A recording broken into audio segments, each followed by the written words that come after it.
wish you all a good afternoon, and I welcome you to the 2017 Conflict and Dispute Resolution Master's Program Commencement Ceremony.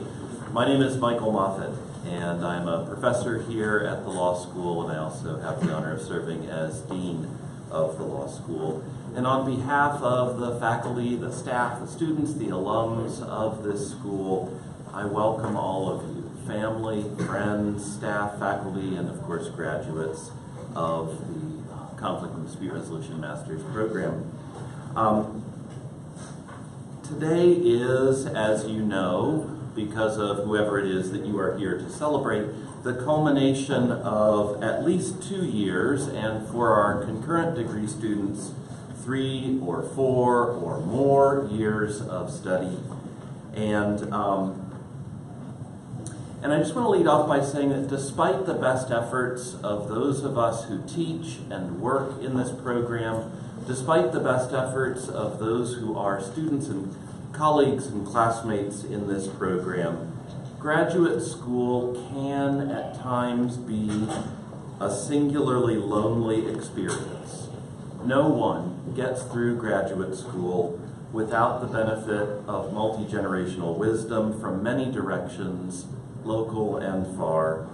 And so on behalf not only of the students who are graduating today, but also those of us who have the privilege of teaching in this program, I extend my thank you for the support and wisdom you have offered to our graduates, for those who have gotten where they are today because of your contributions. I thank you for that, and I thank you also for your presence here today. It matters. Our principal purpose today is celebration. And we have a number of different speakers who will be part of the program today. But as a preview, and I doubt this will be a surprise to any of you, as a preview, this is not a terribly interactive experience. You don't have a lot of roles to play other than wildly celebrating when the Spirit moves you to celebrate. And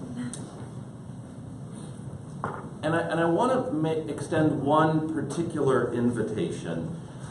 If you are holding or sitting next to someone under the age of 5, and if that person should wish to express her or his opinion about what is going on, I hope that you will not silence them. I think that the cries, whether of delight or protest from children, enhance the quality of any celebration.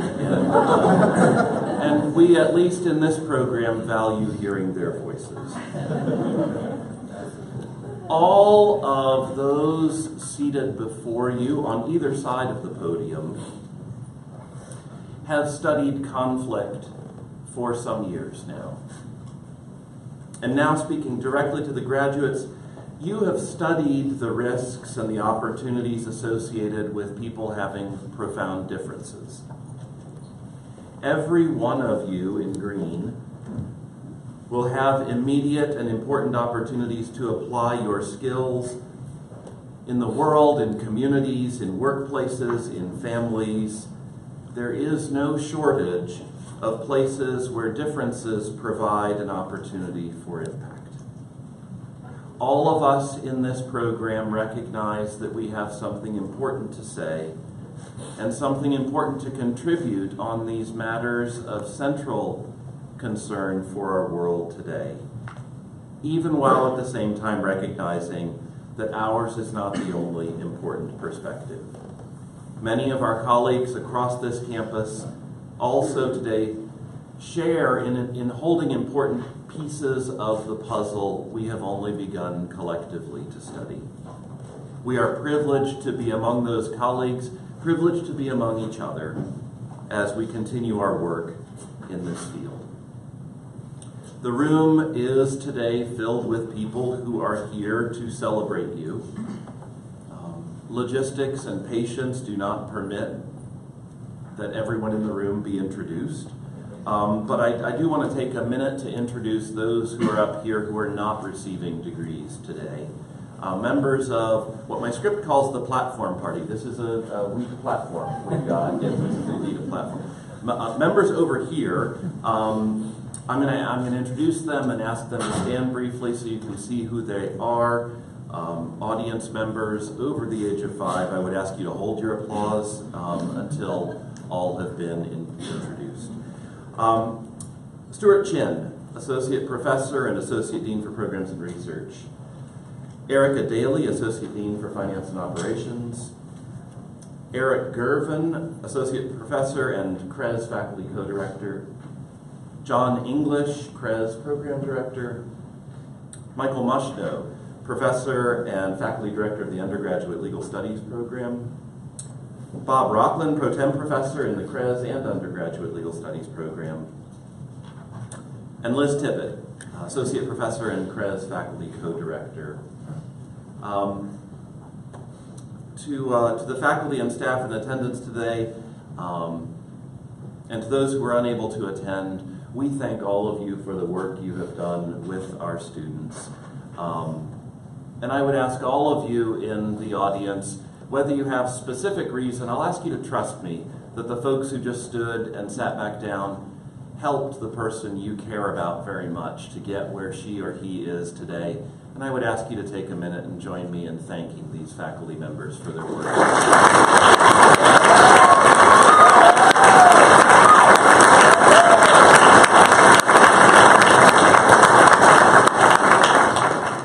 This year marks the 12th year when we have graduated master's students studying conflict and dispute resolution. This degree is a versatile one. It is critically important to the needs of our global community. And our students, most days, have confidence that the skills they have gained will help them to go and improve the lives of those with whom they will be working. And on those days when they do not have that confidence, I trust and expect you'll be calling us to help work that through, because indeed you should have confidence that you will succeed in the endeavors in which you are about to embark. We are privileged to have been part of your journeys in graduate school. We very much look forward to taking credit for the beautiful things you will do after graduate school, and we hope that you will stay in touch, and I congratulate you. I am proud now to introduce our 2017 student speakers, Aaron Huewe III and Patrick Wiley. Aaron is an international student from Liberia, and Patrick, a double duck and native Oregonian. Both joined the Cres program as part of Cohort 11. They have served as part of the Cres Student Advisory Work Group. They have been excellent examples of the kinds of passion and dedication to conflict resolution this degree is designed to encourage and enhance. I would ask you please to help me to welcome Aaron Huewe III, who will be followed by Patrick Wiley. Aaron, welcome.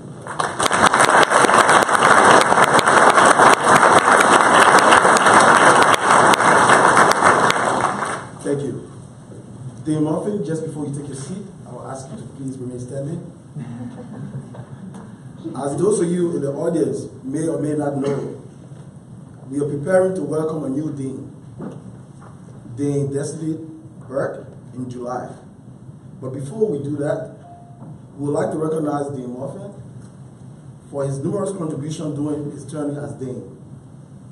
On behalf of the students, faculty, staff, alumni of Cres program, we would like to thank you for your leadership over the years, past 6 years as Dean of the Law School. Your leadership, insight, humor, and of course, negotiation skills have proven invaluable in positioning the law school and Cres program for several years of success. Although we'll miss you as Dean, we are ecstatic to see you return to the classroom. As a small token of our appreciation, to show our gratitude, we would like to present you this ode. This ode reads, Michael Muffin, the original Cres solutionary. Thank you, Dean Muffin.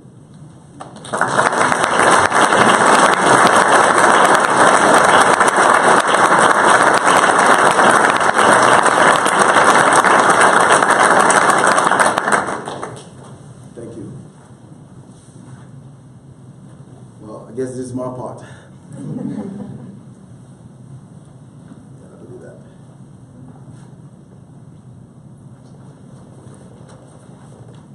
Guest speaker, Sue Tice, University Umbus, Oregon State University.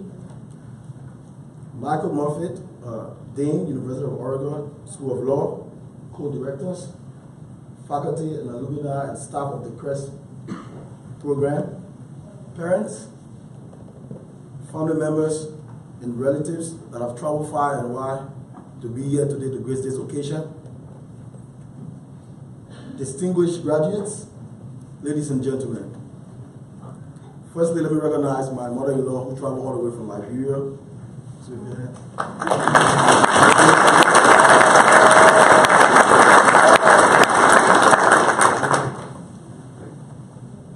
My mother, my late mother, may also rest in peace, once told me that honesty and hard work can yield better results. Today is a manifestation of the truism she stated several years ago. I'm grateful to the Almighty God to be here. I'm also deeply humbled to have been nominated and elected by my distinguished colleagues to serve as one of the commencement speakers of this noble class. As a young man from Liberia, a small country on the west coast of Africa that was ravaged by 14 years of civil war, which claimed 200,000 lives and displaced about 1 million people, I couldn't have imagined a better career path than that of the Conflict Dispute Resolution Program. Fellow graduates, parents, distinguished ladies and gentlemen, in the history of mankind, every generation is faced with several challenges. Today, our generation is exceptionally facing a series of challenges that mankind has ever seen. We live in a generation that prefers war instead of peace, injustice instead of justice, disunity and segregation instead of living in peaceful coexistence and harmony.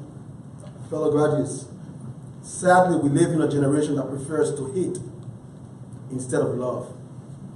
In consequence of all these realities, our generation is experiencing war, terrorism, racism, sexism, discrimination, inequalities, poverty, and of course, climate change. Unfortunately, some of our leaders believe that it's a scientific scam, something I strongly disagree with. And today, these challenges, as stated above, have threatened the very core of our existence. And it seems like all is lost and there's no hope. But in the midst of all these calamities, I've come to assure you that there's hope. There is hope in the midst of uncertainties. There is hope because our generation has a lot in common that binds us together than the differences that set us apart. I'm hopeful because you, fellow graduates, have chosen conflict and dispute resolution as a career, and God knows we need more of you in this generation. It is because of you and your lives that this generation will rise above our challenges and embrace the future and claim her rightful place in history.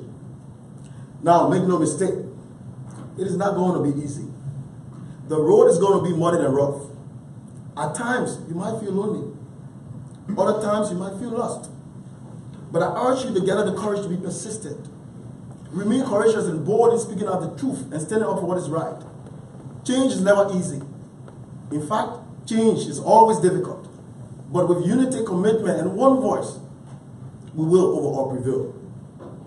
And so, as you prepare to pursue your dreams and soar into your destiny, I would like to share with you a word that I believe will speak to your conscience and guide your judgments whenever you are faced with some of the most difficult decisions in life.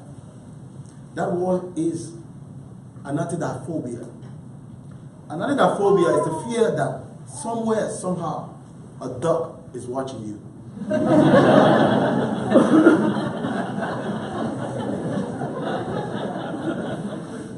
And so,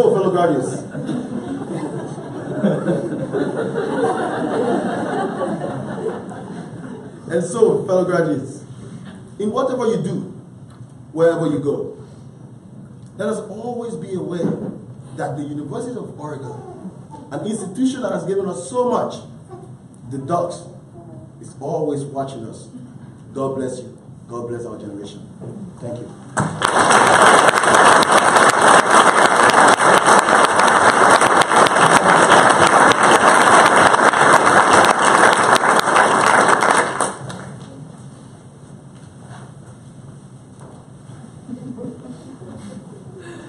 Hi. Happy Father's Day. You're the best. Put up with me. Well, I've conned all these people into this opportunity. I told them I'd bring the house down and be the mouthpiece through which they realize their dreams. I've pedantically titled this The Esoteric Nature of the Scene, Accepting the Miracle That You Are. Oh boy. What a time to be alive and commencing. A time when media Goliath Megyn Kelly provides known conspiracy theorist or performance artist, hysteria-filled, gravel-voiced Alex Jones with a platform to discuss the sinister animal-human hybrid chimeras that the U.S. government has secretly been creating for the last 30 years.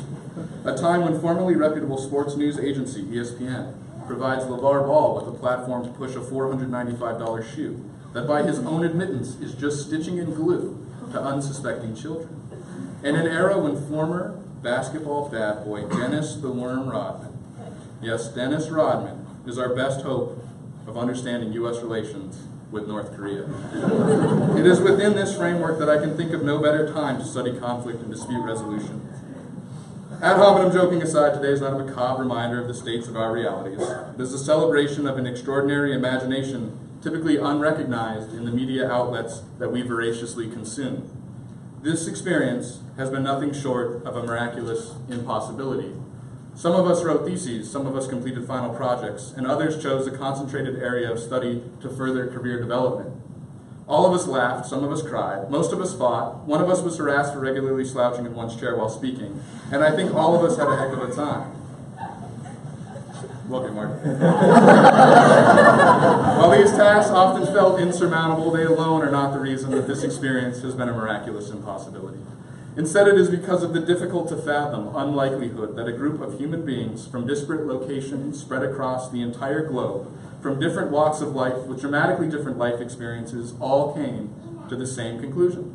They wanted to study conflict in Eugene at this moment and waded through the necessary bureaucracy to make that dream a reality. It's mind-blowing for me to think that if even one of these people came to a different conclusion, the experience of the rest would have been dramatically different.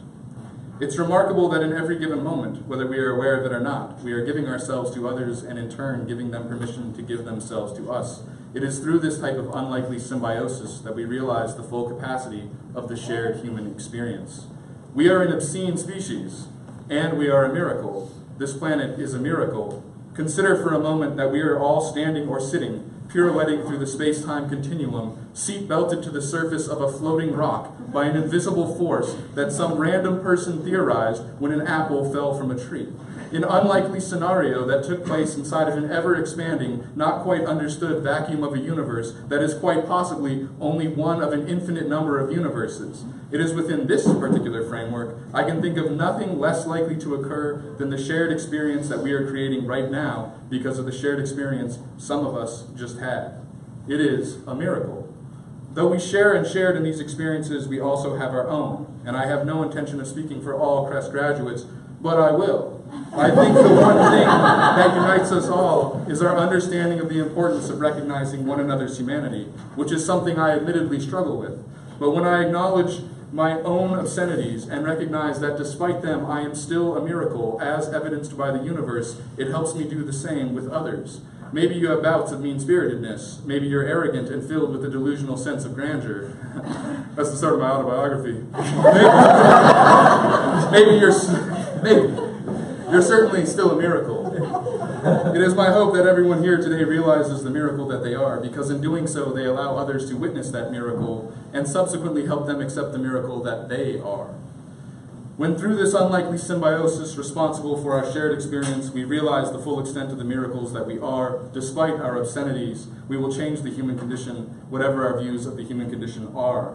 So the next time someone tries to dim your shine, you can react with obscenities. Or you can realize that wisdom can be found in the obscenest of places if you're willing to look for it, and simply utter the immortal words of world-renowned poet Will John, and ask that person the following thought-provoking question. Turned down for what?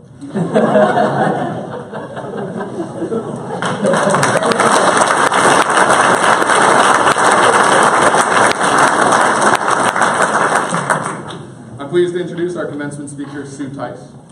Sue serves as the University Ombuds for Oregon State University, where she provides conflict management services and education to all members of the university community. For those who may or may not be familiar with the term ombuds, the term ombuds is an ombudsperson is a designated neutral who is appointed or employed by an organization to facilitate the informal resolution of concerns of employees, managers, students, and sometimes external clients of the organization. Sue began her ombuds career as a volunteer and program co-chair at the University of Arizona, while serving as department administrator for the Arizona Health Science Center's Department of Family and Community Medicine. In 2002, she became the University of Arkansas's first ombuds, establishing a program focused on student-related issues. At Arkansas, she also taught a course on conflict and anger management and provided victim offender mediation through a restorative justice program. Sue holds degrees in business administration and communication and has served as a mentor for new ombuds through the International Ombuds Association. She has expertise in and has presented on both workplace bullying and conflict climate at OSU and to her ombuds peers at professional conferences. Sue also holds a special connection to the Cres program. Her associate ombuds at Oregon State University is a Cres alumna. Please join me in welcoming our 2017 commencement speaker, Sue Tice.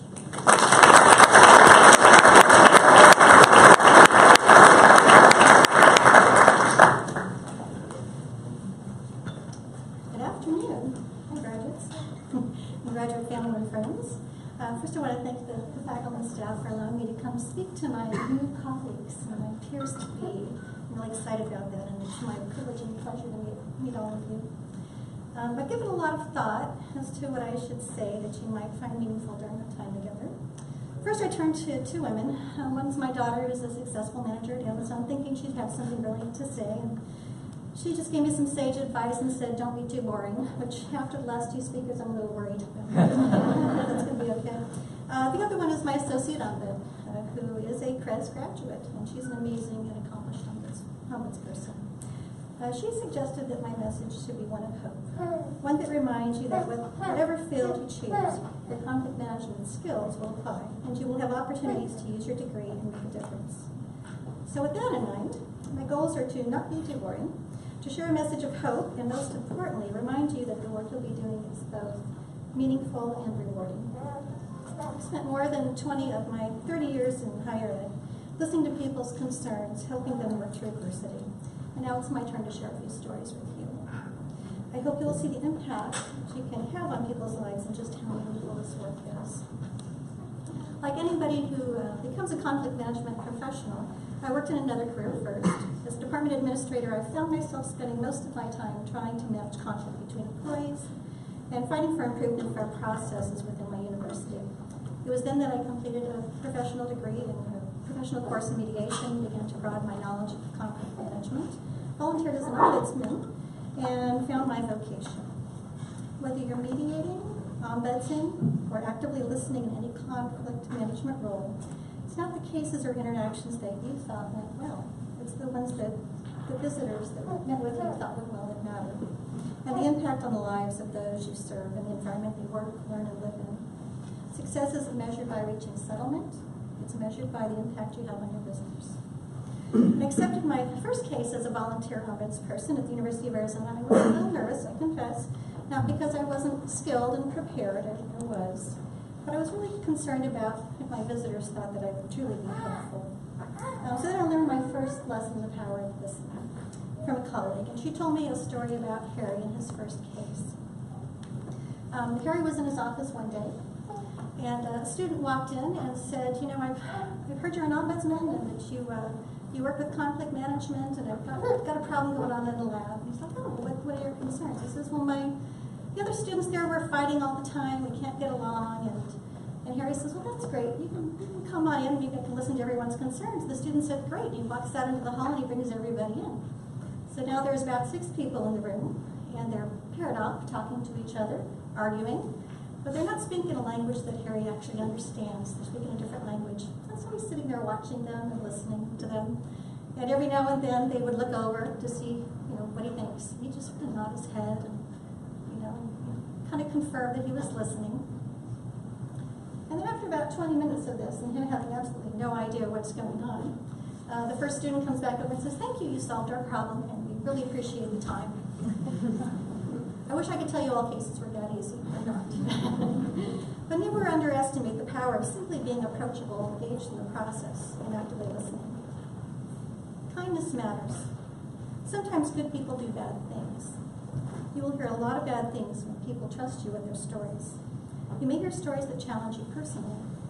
Keep in mind, we've all done something we didn't need to do. Your neutral role, ability to treat everyone with respect, and providing fair process through communication is essential. I've had many people thank me for simply listening, believing they have a story worth sharing, and treating them kindly. So I'd like to share with you a story that's become pretty personal for me. It's the story of Brandon. I'm going to change his name and a little bit of the details to protect some privacy. Brandon was someone who was a student who was referred to my office by a student conduct office. And he had done something that the criminal standards was a felony because of the cost of some damage that he had done. He had been suspended from school during the summer, but the conduct office thought, well, this was kind of an unusual circumstance for Brandon. He felt remorse and that he could be worked with. So they sent him to my office to visit with me. And he came in and he shared that this was something pretty unique, that he had been going through a really tough time with his family. He was having some financial difficulties. But the thing that just sort of threw him over the edge and caused him to commit a crime, actually, was he had this beloved dog. And in his apartment complex, the landlord had told him, you either need to get rid of the dog or you need to move out. And he couldn't financially afford to move. So that evening he goes out and he drinks, and in his bad state, he decides to break in somewhere, steal something, because he's now going to have money to solve his problem and move out. So we talked about that for a little bit, and he had already gone to the place that he'd caused the damage. He'd apologized. He'd offered to do work for them. And he actually became friends with the place that he broke into. When he went to court, they actually supported him. But now he needed to get back to school. And so we were talking about ways that he could do that.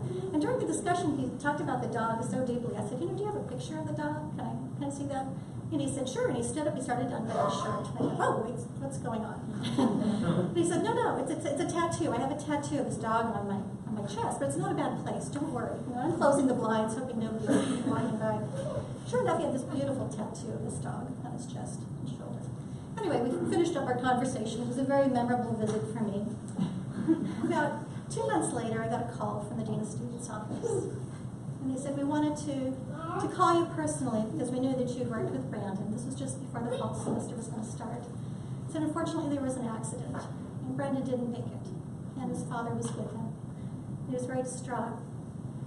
Brandon was being accepted back into school, and what's so meaningful about this is that his father shared how important it was to Brandon that he had gotten some help, that someone listened to him and didn't judge him, and the kindness that he was shown.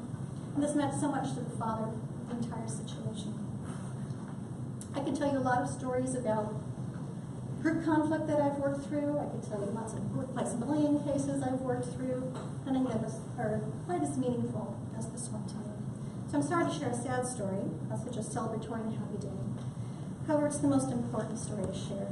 I can't emphasize enough the weight and value of creating a safe space for people to share their concerns. A space without judgment where all stories have value, where helping people create a path forward and offering a kind ear can impact people's lives in ways you never imagined. There's very, very much power in kindness. For me, helping people work through adversity, making a difference in their lives, and doing my part to make the world a little more civil is what makes this work meaningful for me. For somebody else, it might mean settling court-referred mediation cases. But whatever route that you take, keep in mind that no matter how many times you think that you've heard a story or situation, you haven't heard it from this person in this moment in time, under their circumstances, and each story is new and deserving of your full attention. On the topic of hope for your future, this is a great time to enter a conflict management profession. Whether you become an ombuds, mediator, ethics officer, educator, trainer, universities, private corporations, and government agencies are now recognizing the value of early and informal conflict management. Our values are becoming clear and more opportunities exist than ever before. So when Kat invited me to be your commencement speaker, she gave me several reasons for the invitation, and they all made me feel very good and important. The most important one, though, for you to hear about is that I hired a Cres graduate. And I'd like to close by reading from a short letter written by one of our visitors that captures why I hired Brianne and what a successful Cres graduate looks like. Dear President Ray, thank you for bringing the Ombuds Office to OSU. I recently had occasion to use their services and was impressed by the help received. Brianne Taylor was my contact. I value the confidentiality aspect of this office. Brianne helped me mediate a difficult conversation with another department. She made herself available in a manner that left me feeling supported and heard. She remained neutral throughout and helped all parties find a solid solution. I'm very grateful for Brianne's help. She was sincere, kind, helpful, and professional. OSU is well served by the Ombuds Office. Thank you again. The letter was signed in the spirit of the Ombuds Office, name withheld. I'd like to wish you all success on your path forward. I look forward to connecting you in the future as my colleagues and peers. And congratulations, class of 2017.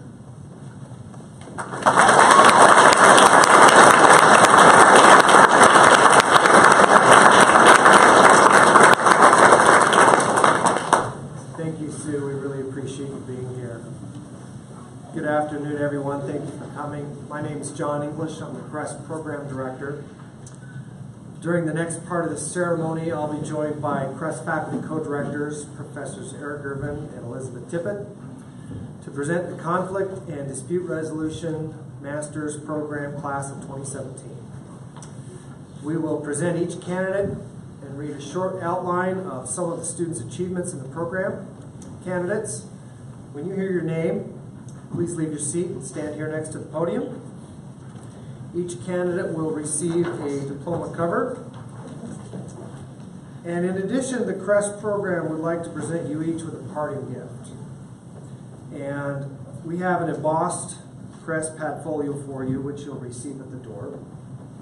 The Padfolio includes a note from our Cres team and an insert with a photo from Fall Creek, Oregon, and a quote from a talk given by Sister Helen Prejean at this institution back in 2007. Sister Prejean is the founder of a victims advocacy group called Survive and is best known for her book Dead Men Walking, which documents her experiences with inmates on death row. And I will read the quote. The quote says, "I applaud this school and the people who made this program come into being in this school and the students in it, and the people who teach it. You are some of the first in our nation to begin to see that we have to take another path. The path is made by walking, and so you begin to take this step, and then the next step unfolds." With that, I will announce our first graduate, Awab Al-Bawi.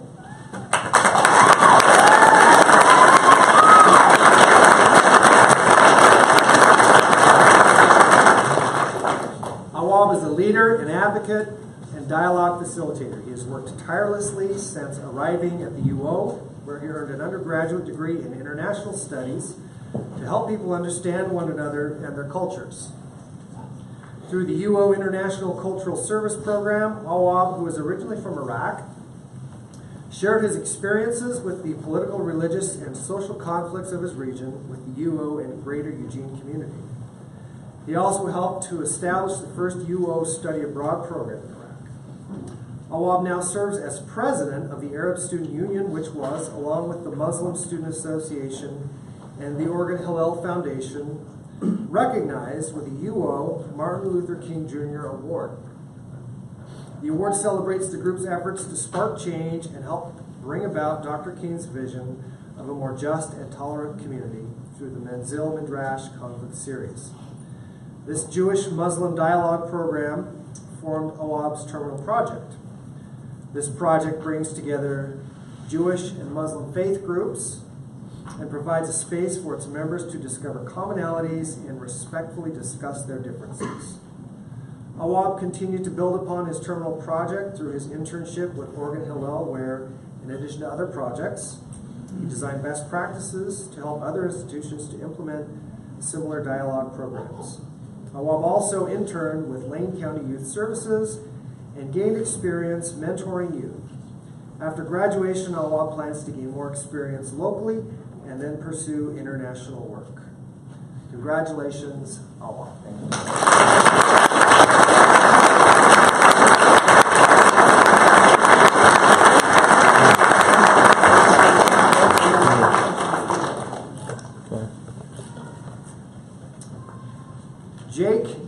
Kyle Atwell Scribner.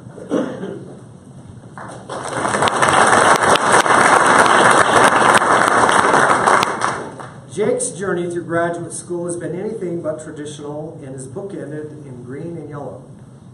Jake began his graduate career here with the Cres program, then headed back to his home state of Washington to complete a Juris Doctorate in Gonzaga University, which I might add included a summer at the UO for the Summer Sports Law Institute, before returning to Eugene to wrap up his master's degree. Throughout Jake's career in higher education, a few things have remained static: his interest in immigration, international conflict, and of course, a love of sports. He continued to pursue his passions through internships with Centro Latino Americano and the Peace and Reconciliation Group in Northern Ireland. Through internship in Northern Ireland, Jake honed his mediation skills and gained an intricate understanding of community-based organizations. Jake continued to follow his academic interests by completing a course concentration focused on immigration and non-governmental organization services. Jake is currently pursuing employment opportunities and plans to sit for the bar exam in February. Congratulations, Jake.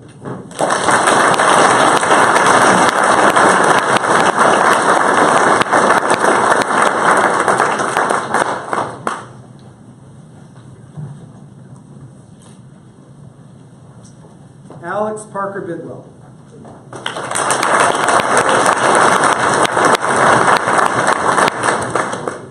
Before becoming a duck, Alex earned a bachelor's degree in criminology and investigation from West Virginia University.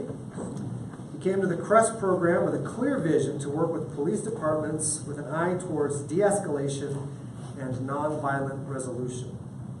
Alex has fulfilled his goal both through his internships with Lane County Department of Youth Services and the UO Police Department, where he learned more about their officer training practices and engagement with the UO community.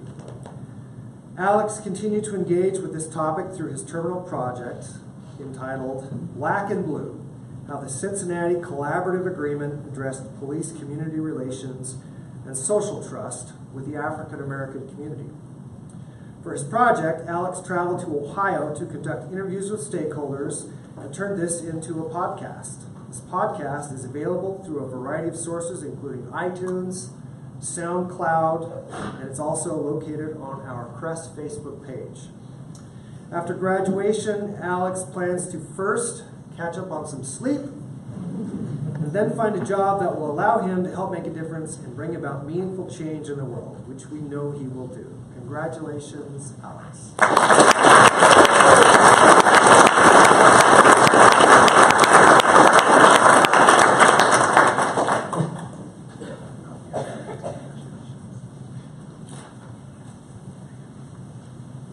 Jacob Robert Bowers.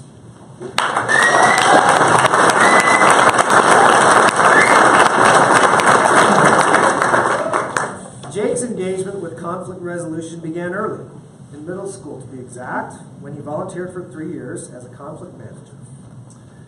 Although this happened at a young age, the experience instilled an appreciation for the everyday benefits of conflict resolution. Jake continued to explore his interest in conflict resolution through coursework he took en route to earning a bachelor's degree in communication from Purdue University. He cites courses in interpersonal, intercultural, and small group communication as amplifying his interest in the field. Interning with the Center for Dialogue and Resolution, Jake learned about youth restorative justice, peer court, and client case tracking and management. Through this internship, Jake was also able to conduct intake meetings, practice creating offender obligation agreements, and participate in a restorative justice training.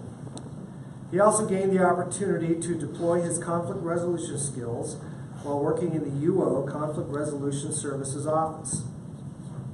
Jake wrapped up his academic experience at the UO with a course concentration centered around building skills and knowledge to become an effective ombudsperson. Congratulations, Jake.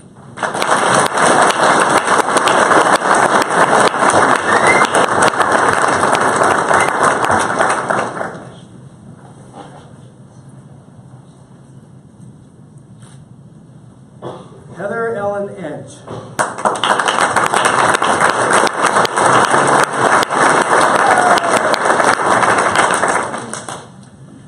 Double Duck, Heather began the Cres program after completing a bachelor's degree in political science.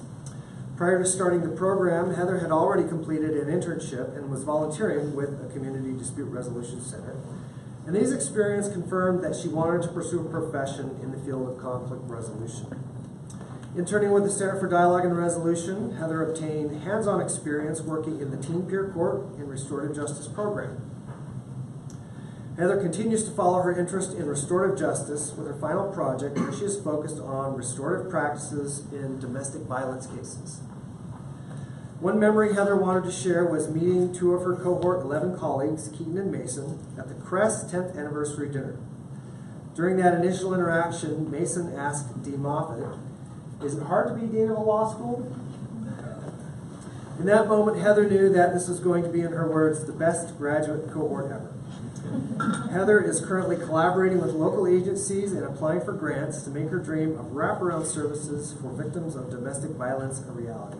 She also plans to travel around the world to observe other restorative justice programs, which includes a trip to Australia and New Zealand later this summer. Congratulations, Heather.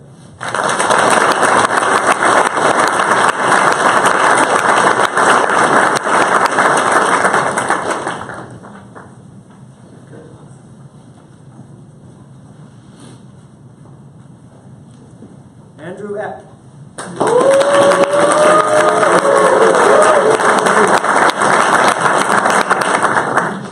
Andrew has proven to be a passionate presence in and outside the Cres classroom, pairing his zeal for business and conflict resolution. Andrew kept his professional goals in mind and shaped his academic plan to position himself as a successful businessman. He interned with the Lundquist College of Business to grow his knowledge in marketing, business management, and strategic planning, and focused his course concentration on business entrepreneurship. It was through his course concentration coursework that he met his business partners and created SOAR Performance and Nutrition. Andrew's company produces ready-to-drink, plant-based protein beverages, which I can tell you from experience are delicious. In addition to building their business, Andrew and his partners have been competing in a variety of entrepreneurship competitions across the country. Andrew would like to thank Kata, Hillary, and the great staff, his best friend and family from Boston, his Aunt Vanna for inspiring him, his grandpa for attending his 3rd graduation, and his girlfriend, Angelica Sanchez. Andrew's next steps include running and operating his new business, SOAR Performance and Nutrition, among other ventures. Congratulations, Andrew.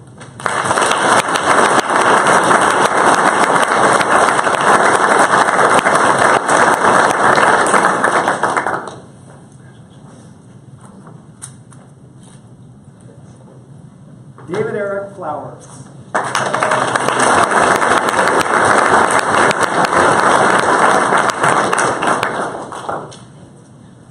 Dave came to the Cres program with a degree in public relations and a minor in communication from the UO School of Journalism and Communication. Through his undergraduate and professional experience, it was obvious to Dave that clear and effective communication is key, whether it be in a business context, building and maintaining a customer base, or in the media. With that in mind, Dave worked to combine his journalistic background with conflict resolution. He interned with Eugene Mission and You Are Awesome, a nonprofit organization where he fused his public relations and conflict resolution skills to manage the organization's social and multimedia platforms. Dave's terminal project, entitled Conflicts in the Relationship Between Law Enforcement and the Autism Community, focused on strategies to improve relations among these groups. Dave would like to give a shout out to all of Cohort 11 for being the best group of students that anyone could have asked for. He'd also like to thank Kata, Hillary, John, and Anna for being there for him. Most importantly, he'd like to thank his family for their support in helping him achieve his degree. His plan after graduation is to find employment in the public or nonprofit sector. Congratulations, Dave.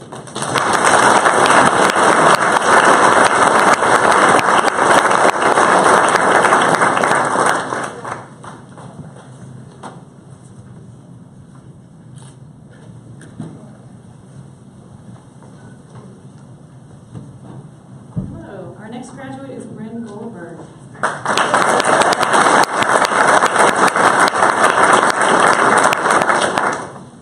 Bryn has worn many hats during her time with us at Cres. Student, connections coordinator, intern, advocate, program evaluator, and award recipient. As part of her internship with the UO LGBTQIA+ office, Bryn researched best practices in implementing on-campus gender equity housing and assessed the UO's Gender Equity Hall. She continued that research through her thesis, entitled The Implications on Staff Trainings in Gender Inclusive Halls.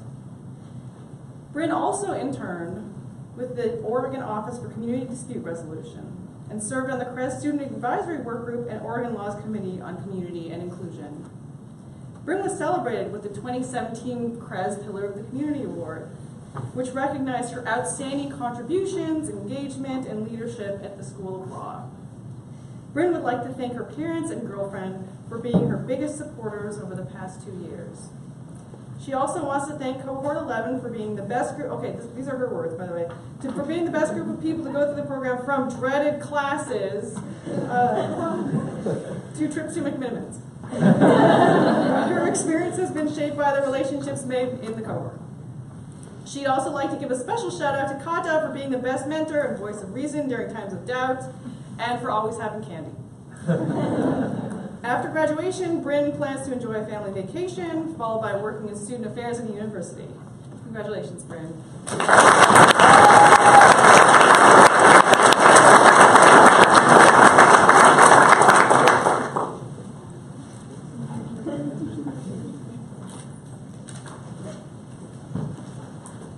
Our next graduate is Kenna Gomala.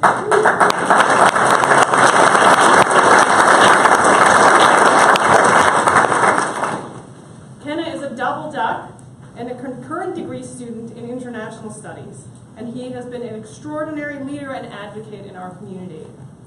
He has served the UO in a multitude of ways, including serving on the Dean's Advisory Committee, the Oregon Law Community and Inclusion Committee, the Cres Student Advisory Work Group, and the UO Black Student Task Force, of which he is a founding member. Kenna is also a recipient of the 2017 UO Martin Luther King Jr. Award for his efforts to spark changes that help bring about Dr. King's vision of a more just and tolerant community.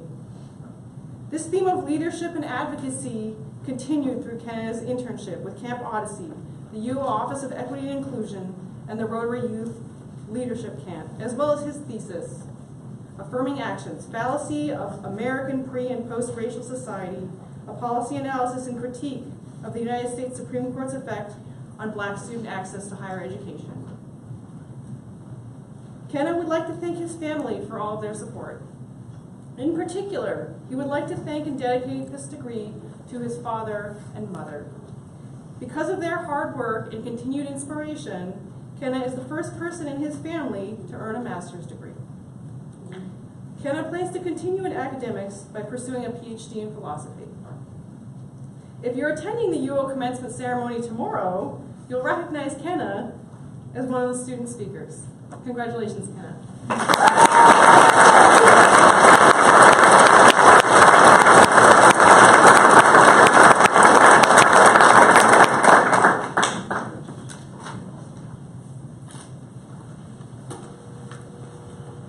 Kyle Hughes.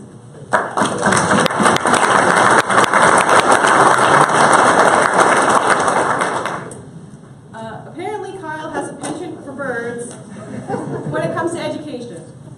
He traded the Florida Gulf Coast University Eagles for the UO Ducks when he completed his undergraduate degree in political science and began the Cres program. Though Kyle entered the Cres program with the intention of working in an international context, that soon changed when he learned about Ombud's work in one of his first-year courses. From that day on, he was hooked, and his professional trajectory was permanently altered. Since then, Kyle has worked hard to gain as much knowledge and experience in the Ombud's context as possible. He focused his course concentration around Ombud's work, attended the International Ombudsman Association Conference, and interned with the UO Ombudsman Office. Through his internship with the UO Ombuds, Kyle was able to gain practical experience meeting and serving student visitors, creating post-visit evaluations, conflict coaching, self-help article writing, and capitalize on the opportunity to shadow the UO Ombuds. Kyle would like to thank the entire Cres program for an amazing 2 years. He plans to continue his work with the UO Ombuds office this summer, and in the long term, hopes to find permanent Ombuds employment in higher education. Congratulations, Kyle.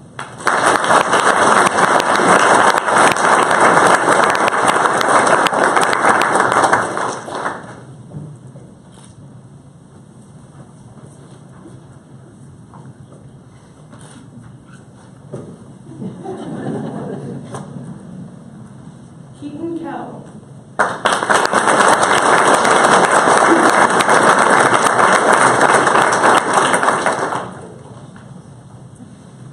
Keaton has a passion for addressing dire issues of persecution and genocide, and for learning from historical violent conflict. Keaton exhibits a dedication and a willingness to do the painstaking work of addressing some of the darkest issues of our time. Keaton began their career at the UO, earning a bachelor's degree in Romance languages and international studies. During that time, Keaton researched how narratives affect treatment and self-perception of Native Americans, how the government controls media to influence the public sphere, and the genocide in Rwanda. Keaton continued to pursue similar interests in the Cres program, with their thesis, Massacre on the Plains, How the United States Fits in Contemporary Genocide Theory, and through their internship with the Association for Diplomatic Studies and Training. Through their internship, Keaton hopes to learn more about the Foreign Service and created podcasts with whimsical titles like Laying It Between the Lines, Musical Diplomacy in Shanghai, and A Hamilton for Henry. The latter podcast documented former Secret Service and diplomatic security agent Bruce Tolley's experience working for Henry and Nancy Kissinger. Keaton extends 1,000 thanks to Kata for putting up with them and being a constant source of encouragement. Keaton notes that if any one person should win all the awards, it would be Kata.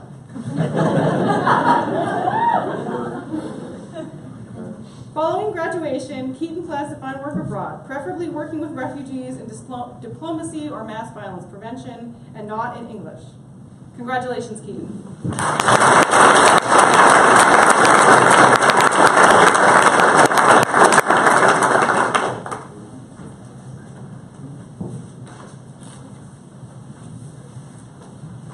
Makoto Kurokawa.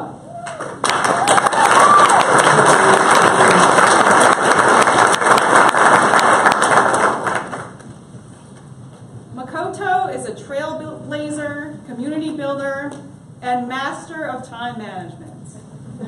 Makoto came to the UO after completing an undergraduate degree in law from Waseda University in Japan, and is the first student to complete concurrent degrees in a master's LLM and a degree in conflict resolution. During her 3 years in Eugene, she bridged the LLM and Cres programs and further integrated students into the greater Oregon law community. She did so in a variety of ways, some formal, like serving on the law school's Committee on Community and Inclusion, and some informal by simply introducing LLM and Cres students who had similar interests. Makoto also found time to intern with the Consular Office of Japan in Portland, receive a Global Corner Scholarship, work for UO Conflict Resolution Services and Dean Moffat as a research assistant, present her thesis research on nationalism and the islands dispute between China and Japan, studied for the bar exam, and be selected by the Taiwan Ministry of Foreign Affairs for a Taiwan Fellowship. See, Masters of Time Management. That's After graduation, Makoto plans to continue researching as a visiting scholar in Taiwan, work for KPMG, an international firm, and pursue a PhD someday. Congratulations, Makoto.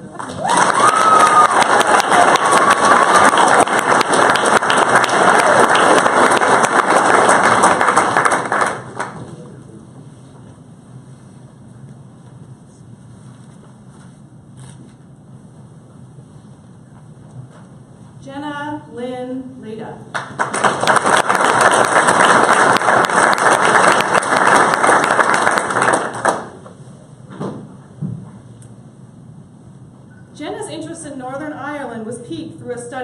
experience when she was completing her bachelor's degree in anthropology in Ohio University.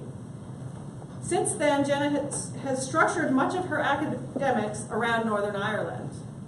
Jenna returned to Northern Ireland where she interned with Extern West, where she mentored with at-risk youth in their Strength to Strength program. Her thesis, stuck in between changing perceptions and constructions of masculinity and the impact on young men in post-conflict Northern Ireland, builds upon research she began during her undergraduate experience. And Jenna just returned from Northern Ireland where she was presenting her thesis at Ulster University. Jenna would like to thank Kata, Dr. Baxter, and Keaton for making such awesome first impressions that helped her decide that the UO and Cres program were the right fit. She also thanks them for their continuous support and encouragement.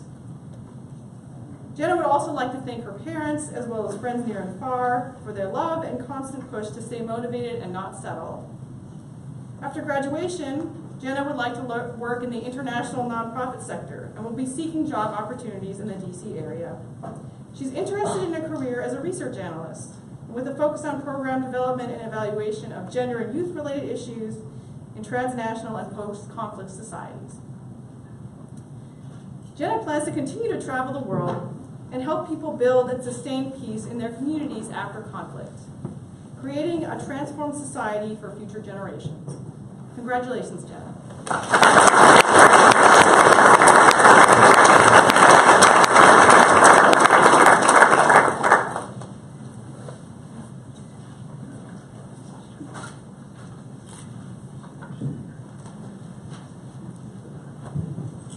Catherine Lubiani. All right.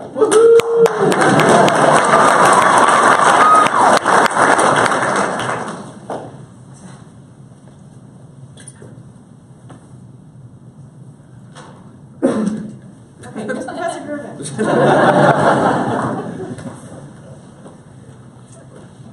Elizabeth K. Merchant.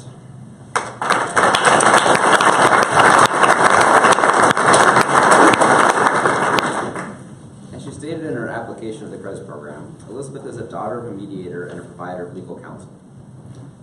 And she directly witnessed the benefits of effective problem solving, option generation, and service to others.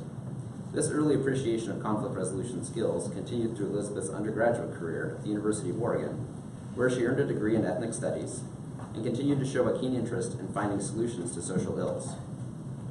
Elizabeth interned with the Center for Dialogue and Resolution, where she gained hands-on experience in restorative justice, mediation, and conflict coaching. Elizabeth continued to build, refine, and apply those skills in a different context through an internship with the UO Ombuds Office, where she focused on improving continuity of leadership and implementing the long-term goals of the office. It probably comes as no surprise that when it came to decide on a final project, Elizabeth chose to complete a course concentration on organizational leadership and management. Elizabeth also served as a research assistant for Professor Musnero doing original research for a project involving social activism. After graduation, Elizabeth plans to continue mediating and finding creative ways to make the workplace more fun and efficient. She'll no doubt do that in her new position as Deputy Clerk for the Superior Court of the Island County on Whidbey Island, which is near Seattle. Congratulations, Elizabeth.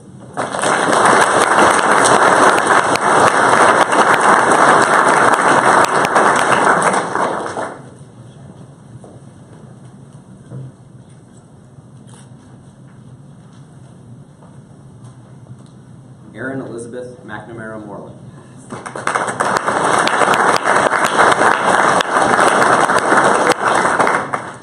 Erin, another double duck with an undergraduate degree in journalism, first considered a career in litigation and pursued a JD from Golden Gate University School of Law. But following a particularly challenging deposition during an internship, she realized that she wanted something more and found it in an alternative dispute resolution course. This course reignited her passion for conflict resolution, and the rest is history. Erin interned with the Office of Student Rights and Responsibilities at Lewis and Clark College and with Lane County Mediation and Restorative Services, formerly Lane County Family Mediation. Through the latter internship, Erin observed mediations, aided in family checkups, learned more about family mediation, and hoped to find her mediation style. Erin's interest in family mediation continued through her course concentration, entitled The Intersection Between Public and Private, How Reconciling Marriage Policies, Evidence-Based Treatments, and Family Dynamics Leads to a More Compassionate Mediation Practice. Erin would like to thank her parents for their unflinching support and for giving her the opportunity to be grateful. She would also like to thank her husband for his endless support and kindness, and for encouraging her to pursue her dreams. Erin is currently studying to earn her Oregon bar license. Congratulations, Erin.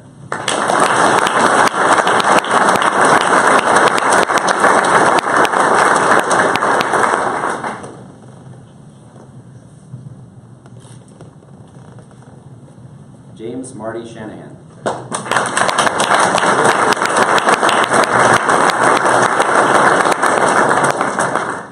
Marty has made his way down I-5 while pursuing higher education, first obtaining his bachelor's degree in psychology from Lewis and Clark College, before heading south to the UO in the Cres program. While at the University of Oregon, Marty interned with the Oregon Office of Community Dispute Resolution, where he sharpened his research and interpersonal skills. Marty later used his internship with the Victim Services Program of Lane County Division of Youth Services to study the Oregon criminal justice system and restorative practices with youth. During this internship, he had the opportunity to observe a fact-finding hearing, detention programs, a work crew in action, risk assessments, the intake processes, and other inner workings of the youth criminal justice system. Marty continued his work with youth services by updating and revising the Lane County Division of Youth Services detention policies and procedures as his final project. Although Marty is currently deciding on his professional plans, perhaps he could continue his academic journey down I-5 with a PhD from Southern Oregon University, or not. In any case, we're sure his personal plans will include much more ultimate frisbee. Congratulations, Marty.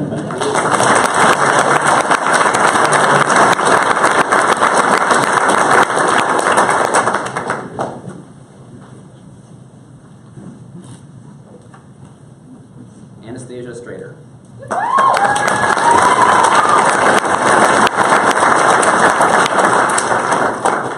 Anastasia's attraction to the law and dispute resolution was sparked at a young age when she became engaged with programs like Conflict Managers and Teen Court. From that point on, Anastasia knew what her professional trajectory would be and worked hard to equip herself with legal and dispute resolution knowledge.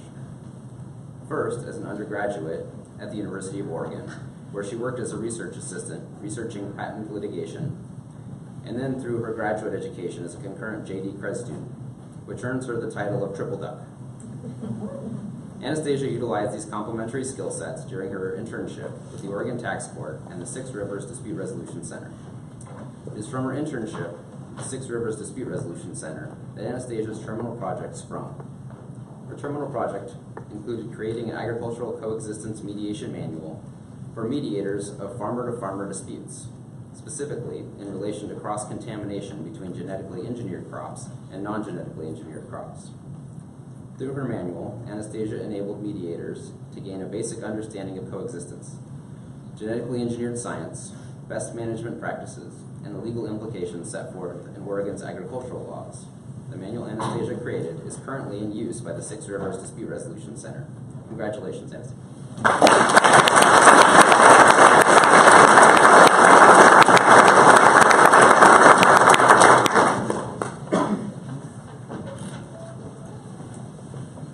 Jacinta Catherine Vandenberg.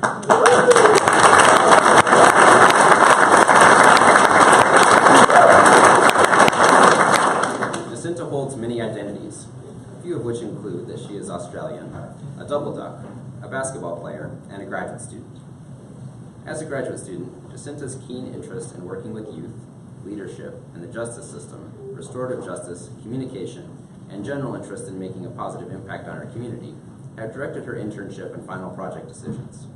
Jacinta's course concentration focused on violence, trauma, and its impact on youth, and she has interned with the Eugene mission, where she worked with women and children in crisis. Jacinta also interned with the University of Oregon Sexual Violence Prevention and Education Program, where she focused on gaining skills and advocacy for survivors.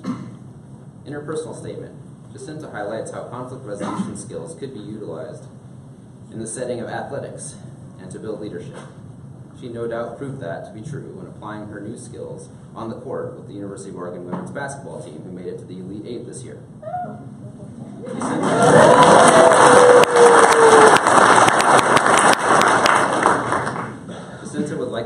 beautiful boyfriend, her family, and her best friend Gina. She couldn't have done it without you. After graduation, Jacinta hopes to continue her basketball career and her work with youth. Congratulations, Jacinta.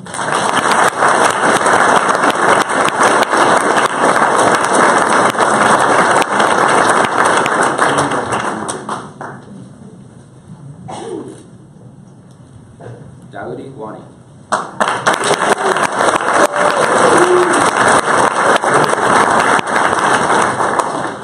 Originally from South Sudan and Uganda, Dawoodi's deep connection to East Africa has fueled his interest in pursuing conflict resolution. His first-hand experience of tribalism and the effects of this type of conflict have only perpetuated his determination to make a difference. Dawoodi first approached creating positive change by earning a bachelor's in public health from Oregon State University. As part of his degree, he took advantage of the opportunity to complete an internship in Uganda with an HIV/AIDS counseling and training organization.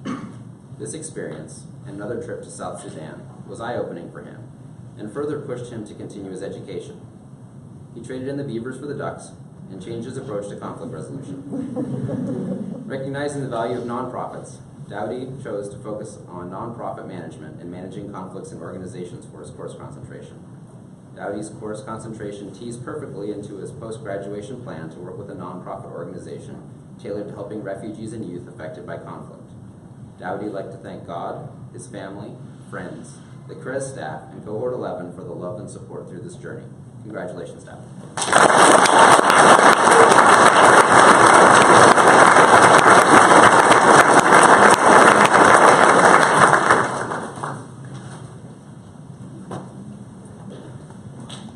S. Aaron Weah III.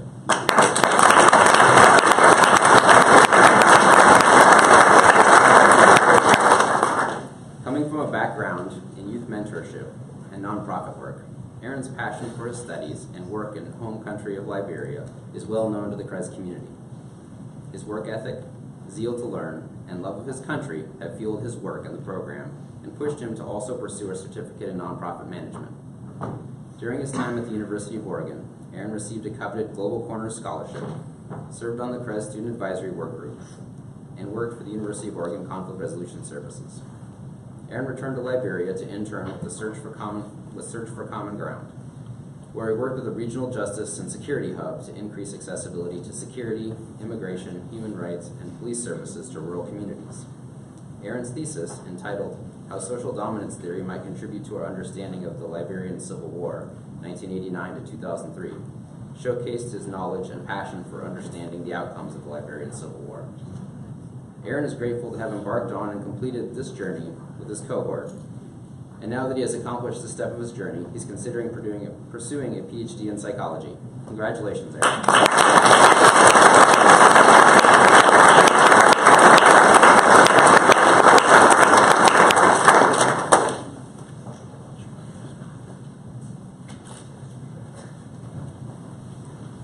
Patrick B. Wiley.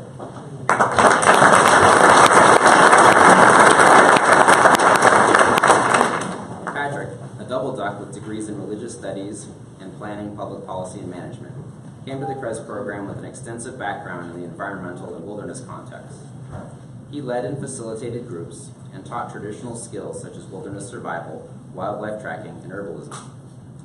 Throughout his journey in the Cres program, Patrick has continued to draw on his previous academic and professional endeavors. This is demonstrated by his internships with the UO and Buds and the Southern Willamette Forest Collaborative, a community-based organization for stakeholders who are interested in forest management solutions that are beneficial to forest lands and the communities. And his thesis topic. In his thesis, entitled Beauty or the Beast, Understanding Attitudes About Wolves in Washington State and Their Implications for Wolf Management, Patrick used the psychological theories of social dominance and right-wing authoritarianism to understand the differences in behavior between pro-wolf and anti-wolf communities. While Patrick's professional endeavors remain to be decided, he does plan to continue to muse about life and its mysteries. Congratulations.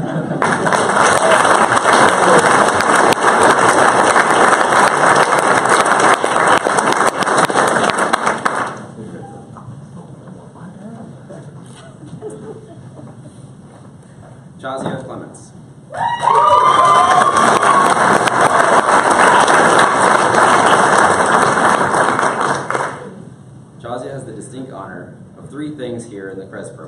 First, she and her sister, Alyssa, are the only set of siblings to graduate from Cres. Second, Chazia is the youngest person to begin the Cres program. And third, she is a coordinator extraordinaire. She participated in 2 commencement programs today. In addition to her Cres degree, Chazia also earned a master's in public administration and a certificate in nonprofit management.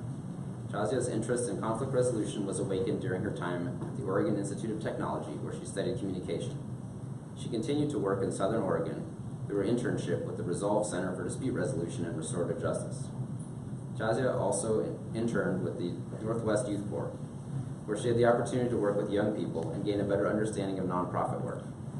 Chazia's final project was entitled Underserved and Underrepresented Students in STEM, Effective Strategies for Oregon, HB 3072.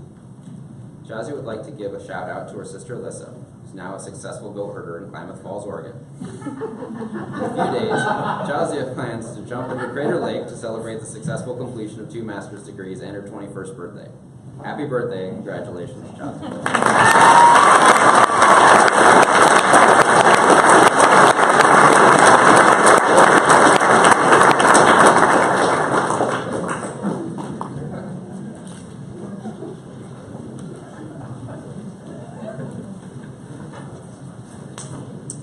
Just a couple of quick housekeeping announcements, and then I will keep my concluding remarks brief. I know that you're all eager to congratulate and spend time with your graduate. The Duck Store is open. The Duck Store is a kitty corner from this lecture hall. They've got coffee, snacks, food, all kinds of cool duck memorabilia, so if you're so inclined, please feel free to drop in. Second, directly after the recessional, we are going to hang on to the graduates for just a little while longer and try to get some group photos with faculty, staff, and students. So we appreciate your continued patience with that. I wanted to share a quote that has always resonated with me with this fine group of graduates. It's from the Talmud, and it states, "Do not be daunted by the enormity of the world's grief. Do justly now. Love mercy now. Walk humbly now. You are not obligated to complete the work, but neither are you free to abandon it." As part of the application of our program, we ask that applicants submit a 2 to 3 page short essay, a personal statement that speaks to the reason for applying. And one of my duties as Cres Program Director is to read through all of these as part of the application process. And I don't think duty is an adequate term to describe this particular task, because it feels to me more like a perk or a benefit. The reason it feels like a perk or a benefit is because, in a small way, it reaffirms and replenishes my faith in humanity. Reading through these stories of people who have done some really impressive things thus far inspires me. And it further inspires me to think about the additional things that this group will go forth and do in the world. It also reaffirms for me that there are some common attributes that Cres students share. Increased salary, standing, professional opportunities, those are all very legitimate and apparent reasons for pursuing a graduate degree. But there are some additional attributes that I think bind this group of people to my left together. The first is a strong sense of social and civic responsibility and a willingness to engage. The second is a passion for social justice.